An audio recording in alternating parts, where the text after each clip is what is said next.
everybody, welcome to my channel. My name is Sharon and this is a channel that is dedicated to all things related to narcissism. In today's video, I'm going to be talking about what happens to a narcissist in the end. Before I get into today's video, I'm going to talk about what happened when I told my kids that we have to sell the house. Some of you may know, I mentioned it in the last video, that I was going to have to tell my children that we can't stay in the house anymore. I'm going ahead with the divorce from my narcissist, and part of that entails getting rid of the house. I just cannot afford it on my own. Our mortgage is way too high. I was dreading telling my children this. I was panicked over it. I didn't want to do it. This is part of the reason why I've mentioned it on my channel. I'm trying to hold myself accountable. If I hadn't told you that I was going to have to do this, I could easily have seen myself putting it off. However, I did do it, and I'll tell you what happened in a minute. Before I tell you what happened, I just wanted to say that I'm so grateful for all of you who have been so kind and loving and generous to me. So many of you sent me messages of support, sent me prayers, sent me emails. I am really, truly grateful for that. It means so much to me. It really bolsters me and helps me to move forward.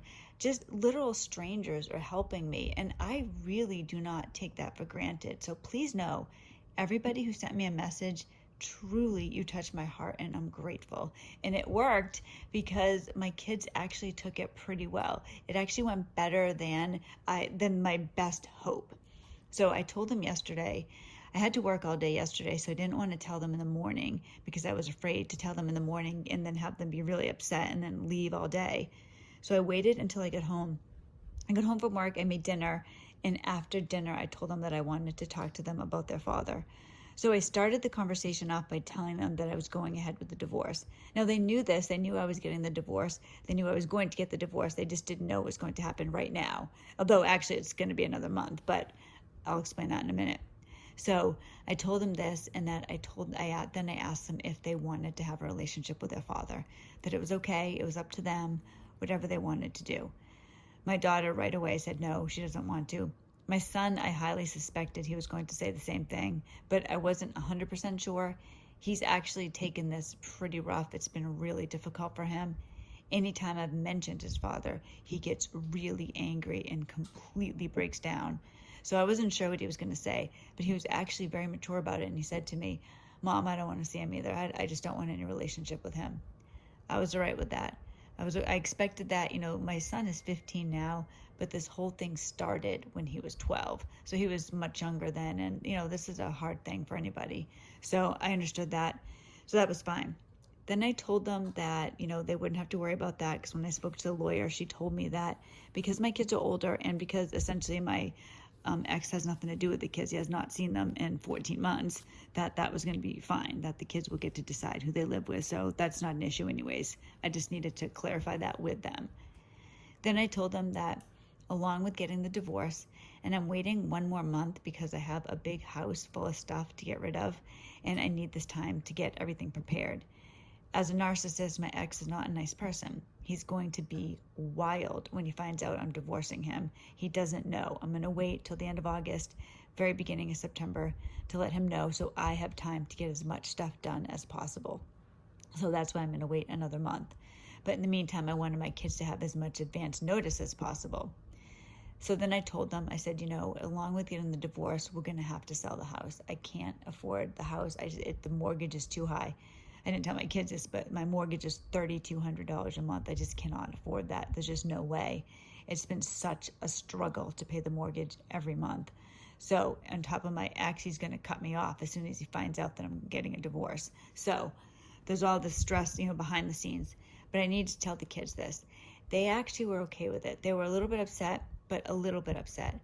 They told me they didn't want to, that they're going to miss the house. But I told them that, this will be us starting over.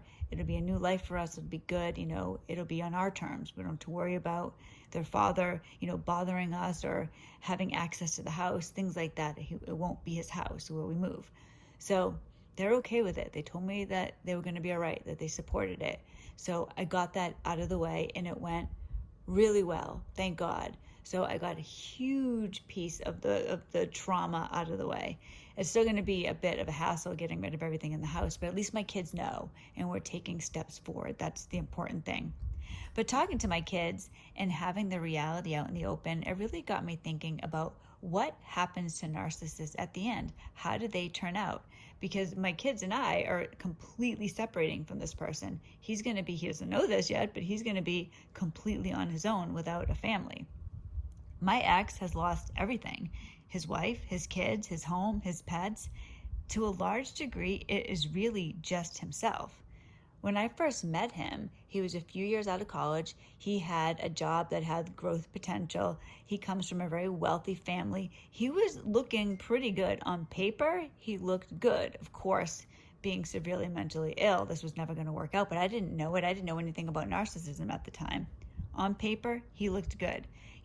His family is incredibly wealthy, like I said. When I first met them, they had a big mansion on the beach. They have fancy cars, BMWs, Mercedes, that type of thing. His mom has loads of fancy jewelry. They live a very cushy life. There was every expectation that that was going to be how my ex was as well. Everyone always thought that my ex was kind of like a miniature version of his father. To a degree, that was true, but there was a huge difference between the two. Both my father-in-law and my ex are both narcissists, but they're not the same type of narcissist. My father-in-law is an overt narcissist. My ex is a covert. So the overt narcissist, it's not uncommon for them to be financially successful. That isn't the case with the covert, or at least in my experience. My ex is a complete failure. He has absolutely wasted everything that he had. When I first met him, he owned his own home. Now, granted, his parents bought him that home, but still, he owned his own home. Like I said, he had a decent job. He had every expectation to grow. When we were first married, his grandmother died and he inherited $100,000. There was another time where his parents just gave him $100,000. They just gave it to him for no reason, just to have. He blew it all. With his addictions and his gambling, he blew it all. Today, I am in a particularly bad financial situation, exclusively due to his financial decisions. He put my family in a terrible position. We should be in a really good position. But when you're constantly backstabbing somebody, constantly lying, gambling, drinking, drugs, it ruins everything. This is what he has done to his family. This is why we aren't together anymore. He has destroyed everything. I'm left struggling on my own as a single mother when it really shouldn't be this way. But that's a reality for a lot of us. That's just the way that it is. Narcissists value themselves more than other people. Essentially, they are emotionally stunted children. At its core, narcissism is about self-importance, antagonism, and entitlement. But as narcissists age, things don't go well for them. A lot of times they start off with this potential. Like I said, my ex, he started off with this good potential. As time goes on, though, their mental illness, it comes out more and more and more.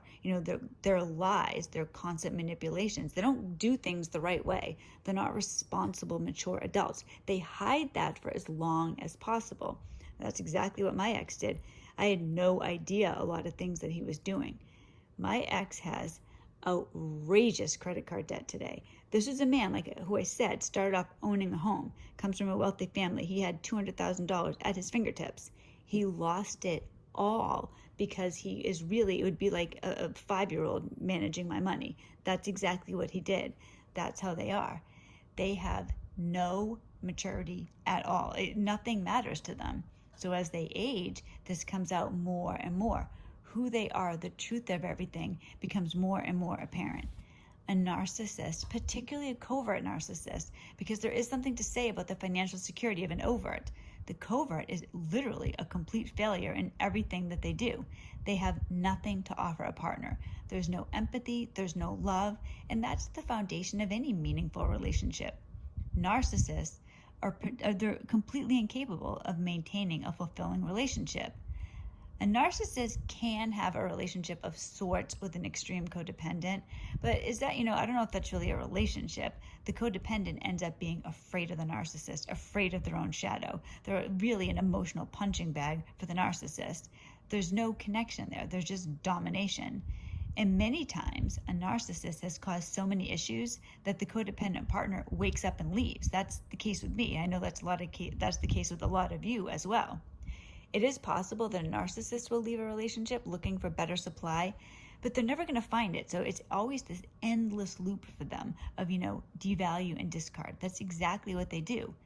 Nothing can make a narcissist happy because they don't have anything to offer a partner. They're unaware of reality. They just want to take and never give. I mean, there's no relationship there. There's no value. Why would somebody want to be in a relationship with that? And you're giving, you have nothing. At least with the overt narcissist, you have the financial security. If you're with a covert narcissist, you have somebody that's cruel and abusive to you. You have no security at all. There's no love. There's no empathy. They offer you nothing. Why would anybody stay? They're complete failures. And then as time goes on, so they've lost their partner, then on top of that, they end up losing their children. My children have given up on their father at 15 and 17. Oftentimes this happens when they're adults. The adult children stop allowing themselves to be bullied, and they cut themselves out of the narcissist's life, or they limit their exposure. Same with their peers. People aren't going to put up with it. As people get older, they get smarter, more mature. They're not going to put up with this emotionally manipulative loser person. That's what the narcissist's life turns on to. They will stubbornly hold on to the delusion of themselves. So a lot of times they end up alone and bitter. They're the, get off my lawn type of people. Any power that they had diminishes, and they become more and more desperate. And who you are on the inside, the lack of peace that they have on the inside, it shows on the outside. Narcissists do not age well. My ex is pretty typical on this.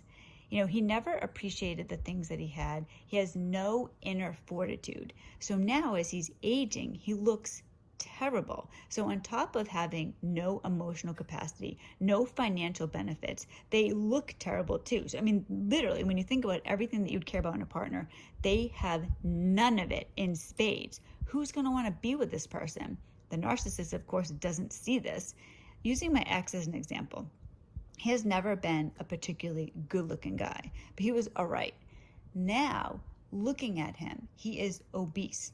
He has severe edema in one of his legs. Last time I saw him, it was revolting. He was wearing shorts. I don't know why you would do this. He was wearing shorts and he had sandals. One of his legs was like double the size of the other one. It was like a tree trunk. He was wearing sandals, and the skin was going over the sandal. He had no shame. He didn't have any pride. He was fine with me seeing him like this. This is the same man that believes we're going to get back together. Like there's this chance. He can offer me absolutely nothing. No love, no support, nothing. He doesn't even look good. There's literally nothing there. And I'm not trying to say like, oh, I'm just so materialistic, or I have to have somebody that's so good looking, but what is there to have in this person? Really, that's how, but he doesn't see it. This is the thing with a narcissist. They don't see it. They don't think this way. They think they're so wonderful and we should just love them because they're them. So here he is looking disgusting. His face was so bloated. It was just round, completely round. My kids would call it like a punchable face. That's who he is today. He has terrible skin, and it's shocking. It's shocking when I think back to who this person used to be. But this is how he still sees himself. He still sees himself as that person. So the tables have changed completely, and a narcissist will remain delusional to the bitter end. My kids and I we're running towards freedom. He's going to be trapped within himself forever. And then, not only that, he's going to have to face God for his sins against the family he was entrusted to care for. In the end, things do not go well for the narcissist. Now, I'm not saying that you should be happy about this. I actually have mixed feelings about this. I don't want to be a jerk. I want to be a good person. I do believe in God. But at the same time, when somebody's hurt you so bad, there is some just desserts in this. I do look forward to him facing judgment for what he's done. I can't, that's the truth. Hopefully, I'm hoping to get to a point where I can forgive him, not forget or not be okay with it, but just for myself and for my children, so I can move on with Joe without having this bitter resentment against somebody else. But for right now, I do look forward to him facing judgment. A narcissist leaves a pathetic legacy, and especially to their children. Nobody wins in a situation like this. Narcissism is very real, and narcissism destroys families. In the end, All the narcissist has is their shame, humiliation, and failure. For us, though, for the ones who aren't narcissists, we can begin again. Now, obviously, that isn't ideal, but it's very real. The same way that life is real for the narcissist, but they don't see it, life is real for us, but we can see it. Every possibility is open for us. We're braver than we believe, stronger than we seem, and smarter than we think. After all, we lived with a narcissist for God knows how many years. If we can do that, we can survive anything. I mean, that's the truth. So, chin up. It's going to be all right for all of us. It's difficult to get through the process to get free. But once we're on the other side, we're going to all be so happy that we did it. There's just no life with the narcissist. There's nothing to maintain. There's nothing to hold on to. All a narcissist is going to do is hurt and betray us over and over again. We can move forward. It can be all right. I believe that fully. I'm doing it now. I'm doing it in real time so you guys can see this. I told my kids, now the next step is I have to clean the house out. So every Friday, maybe earlier than that if things happen, but every Friday I'm going to give you an update on what's going on. So next Friday I'll give you an update on how much I've cleaned, where I am in the process of the house, if I've actually brought stuff down to work. I work at a consignment gallery, so I'm able to sell stuff at work. I'm going to sell stuff on eBay, things like that. So I will keep you updated on that. Thank you again for all the prayers. Truly, I'm so grateful. Today's Friday, so I hope everybody has a wonderful weekend. Hopefully, God willing, Joe will be on the channel on Monday. Joe's my boyfriend. He's going to be coming on the channel regularly. We're going to introduce him on Monday so you can meet him. You guys are going to love him. He's fantastic. He's awesome. So you'll meet him on Monday. Hopefully, we're going to try to make the video tomorrow. And I guess that's it. Have a great weekend. I'll see you next week and love you all. Bye.